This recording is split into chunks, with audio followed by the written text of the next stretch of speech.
Welcome back to the Joust About Careers podcast. I'm your host, Brian Brott, and I'm a career advisor and English teacher at Buren High School. I've seen too many people spend a lot of money and time working toward careers they don't enjoy or don't help them achieve the purposes they've identified for their lives. I want to make sure that doesn't happen to anyone else, whether it's a high schooler or someone approaching retirement. Today's episode features the 10-minute highlights of my interview with Lane Kuhlman, a staff interaction designer with Google. The highlights include what Lane does as a designer, how she arrived at this point in her career, the skills and mindsets Google values, and much more. If these highlights make you want to learn more about Lane's career journey, check out the full interview, and in the meantime, enjoy the show.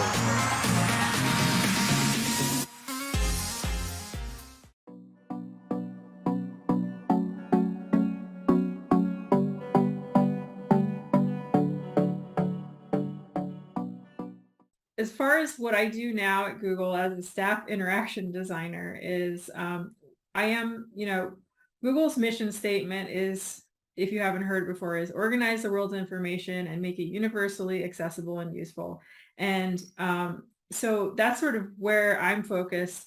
A lot of the products that Google makes are really focused on making it a lot easier to make really technically complex or data-intensive tasks easier to accomplish. Google Search is a great example of this, but I think most people don't really realize how much is going on under the hood with Google Search. For example, we've got these search engine ranking algorithms. We've got, search ads, which is an area I used to work in. There's integration with all sorts of systems from like Google Maps and location data to, your personalized information related to your Google identity itself, which is called Gaia, which you use in other products too, like Gmail or Drive potentially. And then there's also this whole layer with Chrome and like the cookies in your browser and all these other things. So there's a lot of complex layers often in these systems that we work on, and these, many deep complex layers. As a designer at Google, I need to be aware of these things, but I also need to be able to step back from it, understanding its true impact on an actual end user and how does it affect their actual experience. So Google has a saying that designers really take to heart, which is focus on the user, everything else will follow. And the reason it's really important is because it can be really easy to get lost in all the technical details of how these things work, and of how we need to focus on, designing products without losing focus of customer needs and goals. So in the end, a lot of the technical details don't matter if it doesn't fit into people's lives. So one thing that we're often doing as interaction designers and just developing ideas to evaluate them with customers. So our entire team is often trying to test our assumptions and our biases about how we think customers are going to use products versus how they actually use them.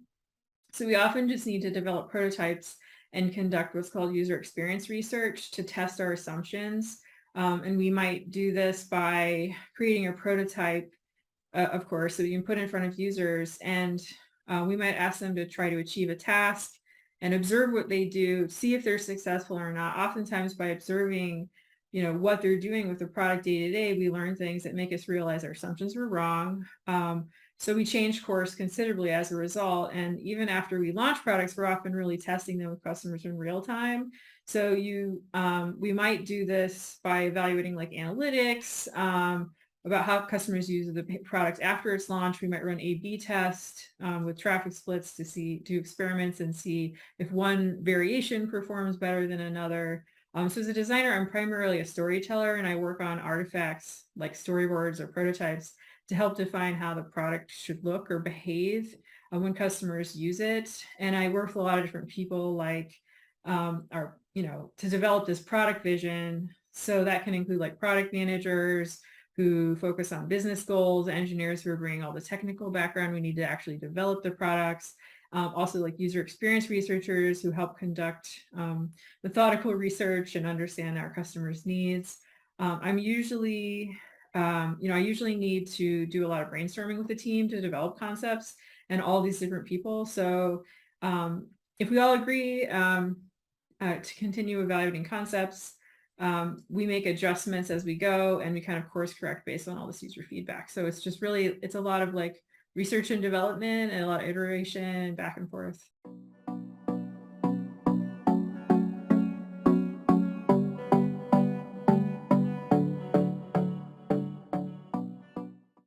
Well, when I was in high school, the job I'm doing now didn't really exist. And that's probably going to be true for a lot of students now. With technology and the way it's advancing, there's new jobs that just are going to exist in 5 years that don't exist right now.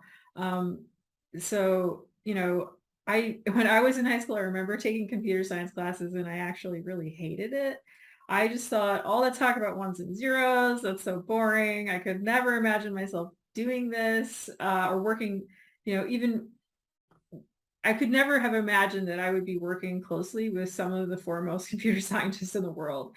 And I mean that like, because I literally have occasional meetings with Vint Cerf, who is, if you Google him on the internet, he's the father of the internet. He invented the internet. And because he's very involved in some of the employee resource groups I'm involved in, there's one I'm involved in called the Disability Alliance, and he's in on meetings, but like I never would have imagined that I would be in this position, is the point. But when I was in high school, I really loved art, and most of the people that you know most people thought I was pretty good at it, and I think they kind of pushed me in that direction.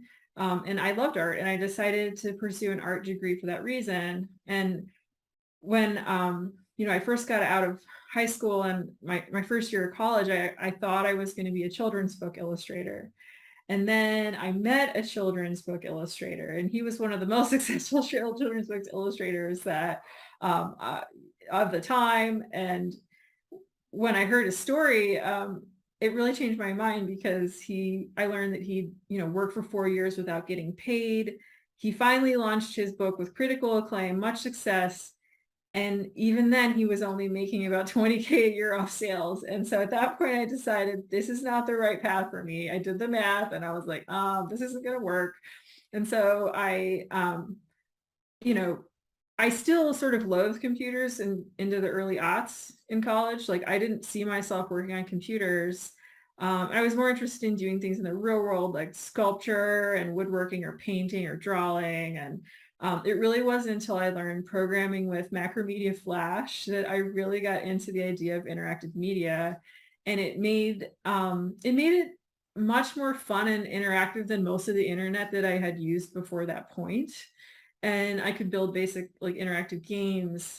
And this helped me get interested in tech and the idea of interactive media and interaction design. But I really entered via like art and film and animation and gaming.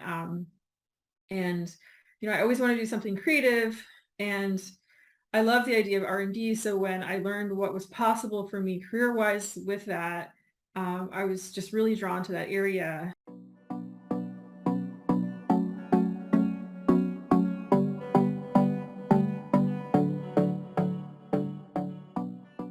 It's actually part of our hiring criteria at Google that we're hiring people that are comfortable dealing with ambiguity. That's actually really important. It's like an important criteria. Not just people being, waiting for someone to tell them what to do. Like we need adults in the room, like problem solvers. So we also just look for people who have a growth mindset and who love learning, because it's just really an important part of the job. And failure is just a part of the process and something that we like strive to just become comfortable with. And fail fast is the idea. Just fail faster.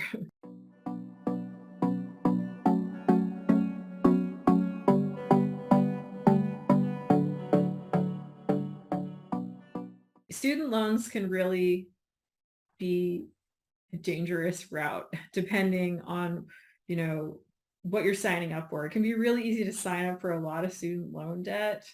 And in high school, I definitely did not realize what I was ready to sign up for and the burdens that it can have on you later in life, because you can't walk away from student loans, and you don't necessarily want your parents to be strapped with that burden either. So it's just really easy to sign up for too much debt and then just think I'll pay it off later. But I think it's really important to have a plan. I have a lot of my peers from college that are still struggling to pay off student loans 10 years later. So you don't want to be in that boat. Like before you sign up for student loans, you just need to make sure you've really deeply thought about how you're going to pay it off, and what your alternatives are. Is there a cheaper alternative? That can often be better than just taking on a lot of risky debt that you plan to pay off after graduation. Thank you for watching and listening to this episode of the Joust About Careers podcast. I hope you learned valuable information from this career story, and to be sure you don't miss upcoming episodes, please click subscribe on YouTube or your favorite podcast platform so you'll know when the next episode is released. Thank you for watching, and as always, this is the place to go to learn just about careers.